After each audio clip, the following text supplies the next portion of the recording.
Abraão, o primeiro hebreu. A história do povo hebreu pode ser encontrada em um livro muito especial. O livro é a Torá. A história conta que por volta do ano 1900 a.C., Abraão, o filho de um escultor da cidade de Ur, fez um trato com Deus, que lhe prometeu em troca as terras de Canaã. Abraão reuniu seu povo. Juntos arrumaram todas as coisas e partiram para uma longa viagem até as terras que Deus havia prometido a eles. Então os hebreus partiram rumo às terras de Canaã. Mas havia um pequeno problema. Não eram apenas os hebreus que estavam interessados nas terras de Canaã. A verdade é que as terras de Canaã eram muito ricas e férteis. E além disso, elas se situavam entre dois grandes reinos da época. O do Egito, no norte da África, e o da Babilônia, na Mesopotâmia. Esses reinos poderosíssimos estavam lutando por esse território, porque inúmeras rotas de comércio passavam por lá. Mas essa terra era muito mais do que apenas uma zona fértil para os hebreus. Era a terra prometida. Os patriarcas. O patriarca é o homem-chefe de uma família. Isso significava que ele impunha as leis e também era o líder religioso. O patriarca era o líder de sua esposa, filhos e também dos filhos de famílias bastante próximas. Quando o patriarca morria, o filho mais velho do sexo masculino se tornava o novo patriarca e assim por diante. O filho mais velho de Abraão era Isaac e o filho de Isaac era Jacó. Jacó tornou-se famoso porque teve 12 filhos e cada um deles se tornou o patriarca de sua própria tribo.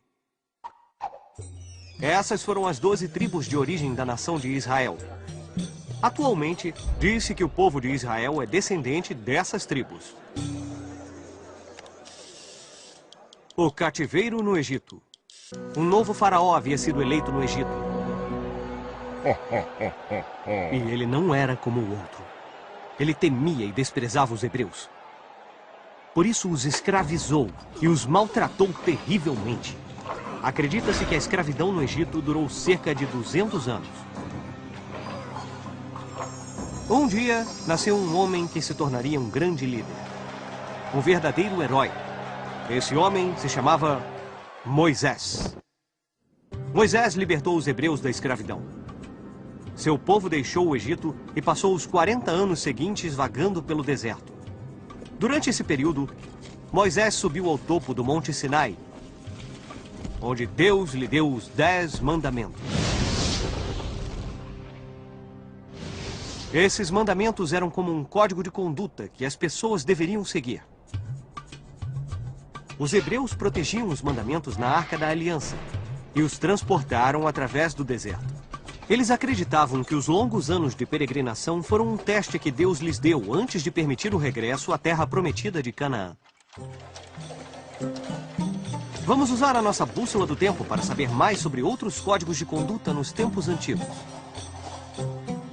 Dizem que Moisés recebeu os 10 mandamentos de Deus. Essas leis eram um código de conduta que os hebreus deviam seguir. Os 10 mandamentos eram tão importantes que o grande templo de Jerusalém foi construído para protegê-los. Todos os povos têm regras para determinar como as pessoas têm que se comportar em sociedade. Mas às vezes elas podem mudar, dependendo dos caprichos dos mais poderosos. Depois de muitos anos vagando, os antigos hebreus finalmente retornaram à sua terra. E assim começou um período magnífico de sua civilização. O tempo dos reis de Israel. Os hebreus precisavam escolher seu rei. Então um sábio foi designado para decidir. Seu nome era Samuel. E ele resolveu que Saulo deveria ser o primeiro rei de Israel. Os hebreus precisavam de um rei forte, porque estavam sendo atacados por um monte de povos. Saulo foi um rei muito valente e derrotou os amonitas e os moabitas, mas não conseguiu derrotar os filisteus. Foi nessa época que nasceu uma grande história sobre um jovem pastor chamado Davi, que foi voluntário para lutar contra os filisteus e seu maior guerreiro, um gigante chamado Golias. Embora Davi fosse muito pequeno, ele foi capaz de derrotar Golias usando sua inteligência em vez de sua força. Davi, armado apenas com uma funda, deu um golpe certeiro no olho de Golias. Assim, após derrotar o maior guerreiro dos filisteus, Davi os expulsou e trouxe a paz ao território. tornou-se rei de Canaã e fez de Jerusalém a capital. Depois, o filho de Davi, Salomão, tornou-se o próximo rei. Salomão dedicou sua vida à construção do Templo de Jerusalém, que foi uma das obras mais impressionantes do mundo antigo. Mas muitos povos estavam tentando conquistar Canaã. Salomão fez o seu melhor para evitar guerras e invasões. Porém, o reino estava cercado por outros povos, como os assírios, babilônios e egípcios. E todos queriam as terras férteis de Canaã. No ano de 922 a.C., Salomão morreu e Canaã virou um caos. Os hebreus não conseguiam se entender sobre como defender suas terras. Então, dividiram-nas em 2 reinos. O reino de Judá, no sul, e Israel, no norte. As invasões. Durante centenas de anos, os 2 reinos viveram separados. Por isso, não tinham força suficiente para derrotar os inimigos. O reino de Israel durou quase 200 anos, até que um poderoso rei da Assíria, Sargão II, invadiu e destruiu a capital, Samaria. Os hebreus abandonaram o país e se espalharam por outras regiões.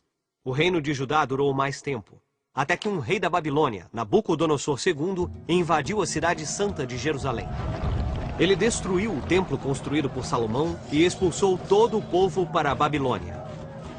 Esse período obscuro foi a primeira diáspora.